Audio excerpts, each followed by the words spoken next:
आज का जमाना मतलब ध्यान भटकाने वाली चीजों से एकदम भरा पड़ा है। फोन बज रहा है, ईमेल आ रहे हैं, सोशल मीडिया तो है ही। हाँ बिल्कुल, ऐसा लगता है जैसे हर चीज हमारा ध्यान खींचना चाहती है। सही कहा। तो ऐसे में ये सवाल उठता है, क्या वाकई किसी एक काम पर गहराई से फोकस करना मुमकिन है? मुमकिन तो है, पर हाँ, आसान बिल्कुल नहीं। और देखिए, यही आज हमारी बातचीत का टॉपिक है, कैल न्यूपोर्ट की किताब डीप वर्क। अच्छा, deep work, rules for focused success in a distracted world. हाँ, ये किताब इसी प्रॉब्लम का सल्यूशन बताती है कि कैसे इस शोर शराबे वाली दुनिया में फोकस करके असाधारण सफलता पाई जा सकती है। न्यूपोर्ट का एक बड़ा पॉइंट यह है कि बिजी दिखना और असल में प्रोडक्टिव होना, ये दो अलग बातें हैं। ये तो है। आजकल लोग बस व्यस्त दिखना चाहते हैं। बिल्कुल। और आजकल की अर्थव्यवस्था हमें अनजाने में ही सही कम जरूरी कामों की तरफ धकेल रही है। तो चलिए फिर समझते हैं न्यूपोर्ट के हिसाब से ये डीप वर्क मतलब गहरा काम आखिर है क्या, और ये उथला काम जिसे वो शैलो वर्क कहते हैं उससे कैसे अलग है। हाँ, और सबसे जरूरी, इसे अपनी लाइफ में लाएं कैसे। एग्जैक्टली। तो शुरू करते हैं, डीप वर्क क्या है? देखिए, डीप वर्क का सीधा मतलब है पूरी एकाग्रता से, बिना किसी भटकाव के, किसी मुश्किल चैलेंजिंग काम को करना। ये वो काम है जो आपकी क्या कहते हैं, सोचने समझने की क्षमता को उसकी लिमिट तक ले जाता है, कुछ नया बनाता है, आपकी स्किल इंप्रूव करता है, और जिसे कोई और आसानी से कॉपी नहीं कर सकता। अच्छा, जैसे मान लीजिए कोई मुश्किल कोड लिखना या कोई किताब लिखना। हाँ बिल्कुल, या किसी बड़े प्रोजेक्ट की स्ट्रैटेजी बनाना। ये वो काम है जो असल में वैल्यू क्रिएट करते हैं। ओके, और इसका उल्टा हुआ शैलो वर्क, हाँ, उथला काम। शैलो वर्क ये वो काम है जिनमें ज्यादा दिमागी मेहनत नहीं लगती। अक्सर आप ध्यान बटा होने पर भी कर लेते हैं। जैसे ईमेल चेक करते रहना, हाँ, या सोशल मीडिया पर बस स्क्रॉल करते रहना, या फिर वो मीटिंग्स जिनमें कोई खास एजेंडा ही नहीं होता। ये आपको बिजी दिखाते हैं, पर असल में आपकी प्रोडक्टिविटी घटाते हैं। और न्यूपोर्ट यही कहते हैं ना कि आज के टाइम में शैलो वर्क तो बहुत बढ़ गया है, लेकिन डीप वर्क करने की जो एबिलिटी है वो रेयर होती जा रही है। बिल्कुल सही। और क्योंकि ये रेयर है, इसीलिए ये बहुत ज्यादा वैल्यूएबल भी है। यही वो स्किल है जो आपको भीड़ से अलग करती है। इसका एक बहुत फेमस उदाहरण बिल गेट्स का है। वो साल में 2 बार एक हफ्ते के लिए थिंक वीक्स पर जाते थे। हाँ, मैंने सुना इसके बारे में। पूरी तरह से दुनिया से कट जाते थे, आइसोलेशन में, सिर्फ पढ़ने और बड़े आइडियाज पर सोचने के लिए। ये दिखाता है कि गहरे काम के लिए भटकाव से दूर जाना कितना जरूरी है। कमाल का डिसिप्लिन है ये तो। अच्छा, तो ये तो समझ आ गया कि डीप वर्क क्या है और क्यों जरूरी है। अब आते हैं कि इसे करें कैसे। न्यूपोर्ट 4 नियम बताते हैं ना इसके लिए। हाँ, 4 नियम। पहला नियम है, गहराई से काम करना सीखें। Work deeply. ओके। और ये सिर्फ सोचने से नहीं होगा कि हाँ मैं फोकस करूंगी। इसके लिए बाकायदा प्लानिंग करनी होगी, अपने काम करने के तरीके बदलने होंगे। न्यूपोर्ट कहते हैं कि आपको डीप वर्क के लिए टाइम ब्लॉक करना होगा, कैलेंडर में जगह देनी होगी। टाइम ब्लॉक करना मतलब जैसे दिन में कुछ घंटे फिक्स कर लिए। हाँ, जैसे दिन में 90 मिनट या 2 घंटे का एक ब्लॉक। उस टाइम में सिर्फ और सिर्फ अपना सबसे जरूरी काम, कोई ईमेल नहीं, कोई फोन नहीं, कोई मीटिंग नहीं। समझ गई। और इसके लिए शायद माहौल बनाना भी जरूरी है। न्यूपोर्ट रिचुअल्स की बात करते हैं। बिल्कुल, आदतें या रस्में कह लीजिए। जैसे डीप वर्क शुरू करने से पहले डेस्क साफ करना, या एक खास तरह की चाय पीना, या किसी शांत कोने में जाके बैठ जाना। ये छोटी छोटी चीजें दिमाग को सिग्नल देती हैं, अब फोकस टाइम है। अच्छा, जैसे एथलीट का होता है मैच से पहले का रूटीन। एग्जैक्टली। और न्यूपोर्ट ने लोगों की अलग अलग लाइफस्टाइल के हिसाब से डीप वर्क करने के 4 तरीके भी बताए हैं। हाँ, क्या है वो? एक है मोनास्टिक, मतलब सन्यासी की तरह, भटकाव वाली लगभग हर चीज छोड़ देना। ये बहुत असरदार है, पर शायद सबके लिए नहीं। हाँ, ये तो मुश्किल लगता है। दूसरा है बाय मॉडल। इसमें आप अपना टाइम साफ साफ बांट देते हैं।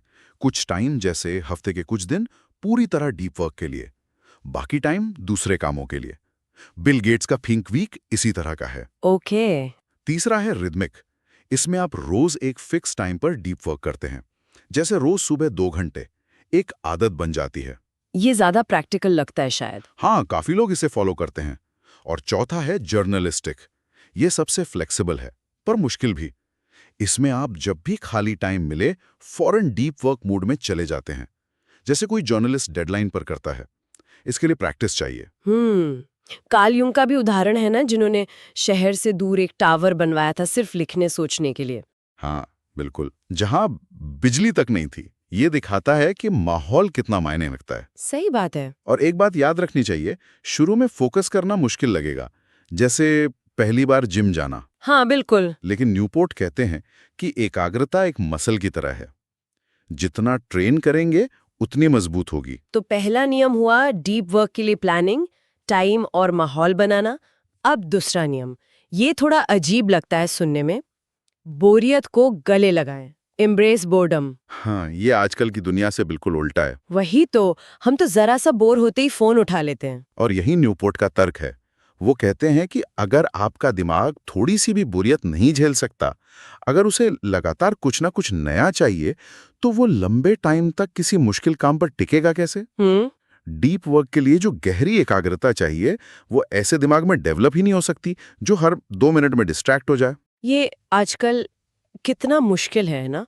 लाइन में खड़े हैं, फोन निकाल लिया, ट्रैफिक में फंसे हैं, फोन देख लिया। बिल्कुल, इसलिए हमें शायद अपने दिमाग को ट्रेन करना होगा कि वो बिना भारी उत्तेजना के भी शांत रह सके, अपने विचारों के साथ अकेला रह सके।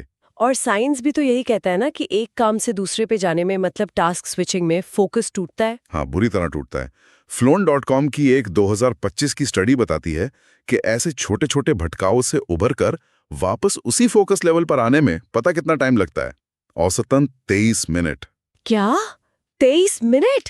अरे बाप रे, ये तो बहुत ज्यादा है। सोचिए दिन भर में कितना टाइम ऐसे ही वेस्ट होता है। तो इसका मतलब हमें जानबूझकर बोरियत वाले मोमेंट्स को एक्सेप्ट करना सीखना होगा। हाँ, इसे एक तरह की मेंटल ट्रेनिंग समझिए। जैसे वेट उठाकर मसल बनाते हैं, वैसे ही बोरियत सहकर एकाग्रता की मसल बना रहे हैं। अगली बार जब खाली हो, फोन निकालने की इच्छा को रोकिए, बस आसपास देखिए या सोचिए। बोरियत दिमाग को शांत होने और नए आइडियाज को ऊपर आने का मौका देती है। दिलचस्प। चलिए अब तीसरे नियम पर आते हैं। ये शायद सबसे ज्यादा कंट्रोवर्शियल है।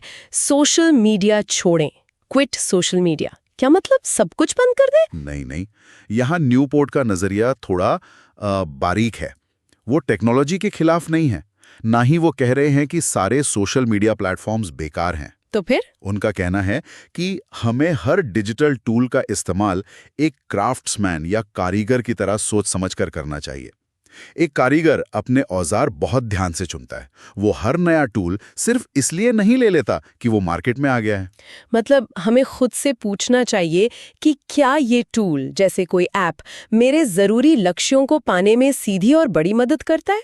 हाँ, और क्या। इसका फायदा मेरे ध्यान और समय पर पड़ने वाले इसके नुकसान से कहीं ज्यादा है। न्यूपोर्ट का तर्क है कि ज्यादातर सोशल मीडिया प्लेटफॉर्म्स हमारे फायदे के लिए नहीं, बल्कि हमारा ध्यान खींचकर रखने के लिए डिजाइन किए गए हैं। उनका बिजनेस मॉडल ही हमारा अटेंशन बेचना है। हम उनके कस्टमर नहीं, प्रोडक्ट हैं। ये तो सोचने वाली बात है। तो समाधान क्या है? वो एक 30 दिन का एक्सपेरिमेंट करने को कहते हैं। उन सभी ऑप्शनल सोशल मीडिया सेवाओं से 30 दिन का ब्रेक लें जो आपके काम या निजी जीवन के लिए एकदम जरूरी नहीं है। अच्छा, 30 दिन का ब्रेक। हाँ, इस दौरान देखें कि क्या आपको सच में उनकी कमी महसूस होती है। क्या उनके बिना आपका जीवन या काम रुक जाता है?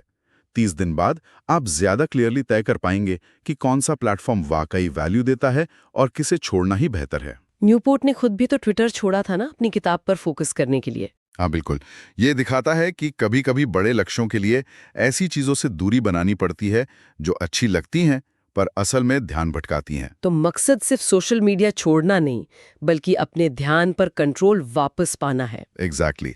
लाइक्स, कमेंट्स, नोटिफिकेशंस की लत से बाहर निकलकर असली दुनिया के रिश्तों और गहरे मीनिंगफुल काम पर ध्यान देना, यही इस नियम का सार है। समझ गई। अब आते हैं चौथे और आखिरी नियम पर। उथले कामों को कम करें, ड्रेन द शैलोज। ये वो काम जो हमें बिजी तो रखते हैं पर वैल्यू नहीं देते। हाँ, और हम अक्सर ये रियलाइज ही नहीं करते कि हमारा कितना ज्यादा टाइम इन शालो कामों में जा रहा है। इसीलिए न्यूपोर्ट कहते हैं पहला स्टेप है अपने दिन का ईमानदारी से ऑडिट करना।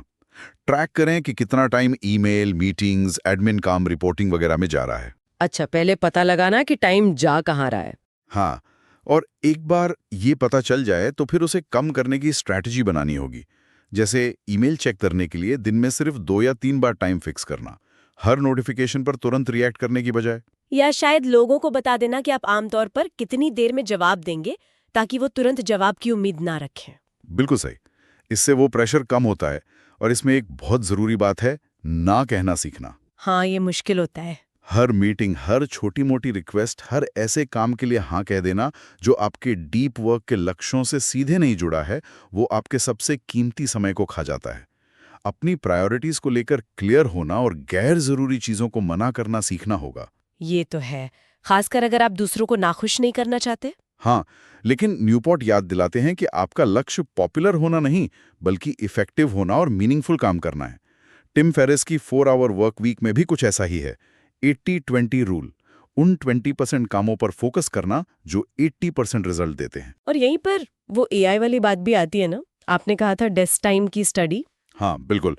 डेस्क टाइम की 2025 की स्टडी बताती है कि एआई टूल्स के साथ डीप वर्क को मिलाने से एफिशिएंसी 30% तक बढ़ सकती है। हाँ, तो हो सकता है भविष्य में एआई कई शैलो काम संभाल लें, जिससे हमें डीप वर्क के लिए और ज्यादा टाइम मिले, अगर हम उसका सही इस्तेमाल करें तो। सही। तो इस नियम का निचोड़ यही है, तय करें कि आप अपने काम के टाइम का कितना हिस्सा डीप वर्क में लगाना चाहते हैं।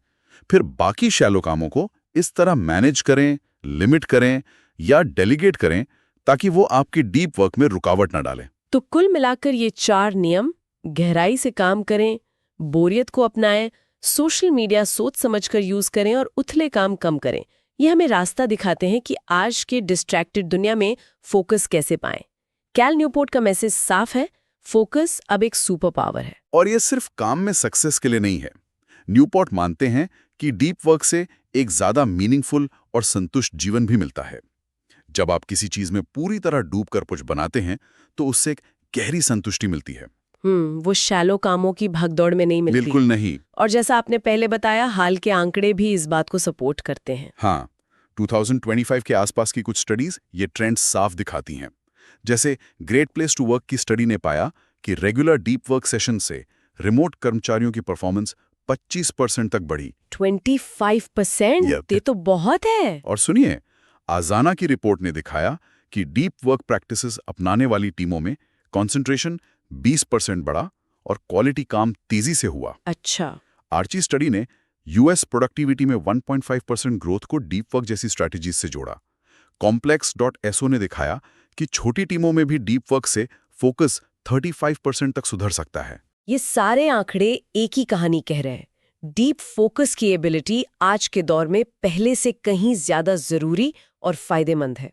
सही बात है। तो कैल न्यूपोर्ट की किताब डीप वर्क एक तरह से हमें जगाती है कि हम अपने सबसे कीमती रिसोर्स, अपने ध्यान को कैसे मैनेज करें। बिल्कुल। ये हमें चैलेंज करती है कि हम डिस्ट्रैक्शंस के आगे हार मानने के बजाय एकाग्रता को साध कर कुछ सार्थक बनाएं। और जाते जाते शायद एक सवाल सबके सोचने के लिए छोड़ सकते हैं। हाँ, जरूर। अगर कोई आज से ही हफ्ते में सिर्फ कुछ घंटे, मान लीजिए रोज का सिर्फ 1 घंटा, पूरी तरह बिना भटकाव के अपने सबसे इम्पॉर्टेंट काम पर लगाना शुरू कर दे, तो 1 साल में उसकी लाइफ और करियर पर इसका कितना गहरा पॉजिटिव असर पड़ सकता है। ये वाकई सोचने वाली बात है। शायद अपने ध्यान को कंट्रोल करना अपनी जिंदगी को कंट्रोल करने जैसा ही है।